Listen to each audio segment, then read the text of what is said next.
তো hello internet, this Google Leo from বেতোয়ারি। এই যে পেশকের যে হোমস্টেতে আমরা রয়েছি, সেই হোমস্টের কিচেন কাম ডাইনিং। এই যে আমরা এখানে খাবার খাবো, সুন্দরভাবে সাজিয়ে দিয়ে দিয়েছে খাবার। বের করো, দেখাও কি খাবার আছে।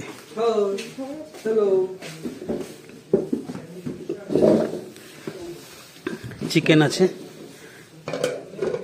রুটি আছে, এটা দেখো আলু আর লকি মানে লাউ, আলু আর লাউয়ের সবজি। এই দিয়ে আমরা আজকে ডিনার সারবো।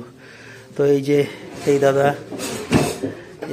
দাদা সবাই মিলে আমাদের জন্য খাবার আয়োজন করেছে। दादा आपका होम स्टे का नाम क्या है? Subba home stay. आपका कॉन्टैक्ट नंबर शेयर कीजिएगा। 7679023063। আচ্ছা, কেউ যদি আসতে চান পেশক টি গার্ডেনে বা পেশকে, তাহলে সুন্দর ভিউ পয়েন্টের সামনে এই দাদার হোম স্টে এসে যোগাযোগ করতে পারেন। ফোন নাম্বারটা আমি লিখেও দেবো। খুব সুন্দর আতিথেয়তা এবং ভালো যত্ন করে খাওয়া দাওয়া করাচ্ছে এই দাদা। খেতে তারপর তোমাদের সাথে টেস্ট শেয়ার করবো। সুন্দর রুটি বানিয়েছে, এটা মূলোর আচার, আলু আর লকির সবজি আর চিকেন রুটি। এই দিয়ে আমরা আজকে ডিনার সারব। খেয়ে দিয়ে টেস্টের কথা তোমাদের জানাচ্ছি, তোমরা সঙ্গে থাকো আর দেখতে থাকো। 3টে রুটি খাওয়া হয়ে গেল, ভালো করেছে, সিম্পল খুব। আছে আলু আর লকির সবজি, চিকেন আর মূলোর আচার। ভালো লাগছে খেয়ে। এতদূর রাইড করে এসে গরম গরম খাবার পেয়েছি। আর সব থেকে বড় হচ্ছে হালকা, খুব বেশি মশলাদার খাবার নয়, তো খেতে ভালো লাগছে। তোমার কেমন লাগছে? খুব ভালো লাগছে। তুমি আর কটা খাবে রুটি?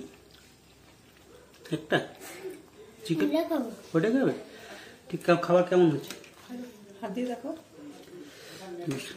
সরি বলো, তোমার কেমন লেগেছে? আমারও খুব ভালো লেগেছে।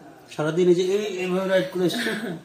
হ্যাঁ সত্যি তাই, এরকম করে এসেছি, এখন এরকম করে খাচ্ছি, খাবারটা আরো বেশি টেস্টি। পিঠের ব্যথা কমেছে? হ্যাঁ কমেছে। তো ভালো লাগছে খাবার। দাদারা খুব সুন্দর খাবার বানিয়েছে। ওই যে মিলে হোমস্টে চালায়, হাইকার দিয়েছে না, ওই দুই দাদা মিলে হোমস্টেটা চালায়। আতিথেয়তা খুব সুন্দর। মানে রাতের বেলা এসছি বলে যে রেট বাড়িয়ে বলেছি তা নয়, বুগুর রেট ধরেই নি, ওর ফ্রি, শুধু যা ধরেছে আমাদের দুজনে। খাওয়া দাওয়া ভালো হয়েছে, খাবার ভালো খেলাম, ব্যবহার তো খুব ভালো, মানে বিহেভিয়ার খুব সুন্দর, খুব ভালো। নেক্সট টাইম যদি আসি পেশকে এখানে, তোমাদের সাথে নাম্বারটা শেয়ার করে দেবো। নাম্বারটা দাদা বলেছে, আমি লিখেও দেবো। তোমরা যদি পেশকের দিকে আসো কখনো, এই হোমস্টেতে আসতে পারো। সবাই ভালো থাকো, সুস্থ থাকো। লাস্টে একটাই কথা, বাঘা রাস্তায় কখনোই দিশেহারা নয়। Good bye.